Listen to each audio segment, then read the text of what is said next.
میرے پیارے بچوں، تمہارا دل ہمیشہ میرے ساتھ رہے اور تمہاری روح میری سچائی کی پیاس رکھے۔ اور جب تم دعا کرو تو اپنے دل کو کھول دو اور روح القدس کو اپنے اندر جگہ دو، کیونکہ خداوند روح ہے، اور جہاں کہیں خداوند کا روح ہے وہاں آزادی ہے۔ اور جب تم سچے دل سے روح القدس کو پکارو گے تو وہ تمہیں حکمت، محبت اور طاقت سے بھر دے گا۔ اور جب روح القدس تم پر نازل ہوگا تو تم قوت پاؤ گے۔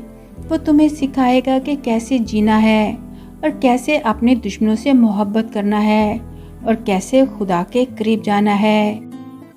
اس لیے کسی بات کی فکر نہ کرو، بلکہ ہر ایک بات میں دعا اور منت کے ساتھ تمہاری درخواستیں خدا کے حضور کی جایا کریں۔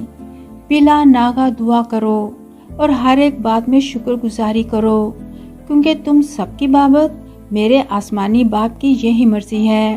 اور وہ وکیل یعنی روح القدس جسے باپ میرے نام سے بھیجے گا، وہی تمہیں سب باتیں سکھائے گا اور جو کچھ کہ میں نے تم سے کہا ہے تمہیں یاد دلائے گا۔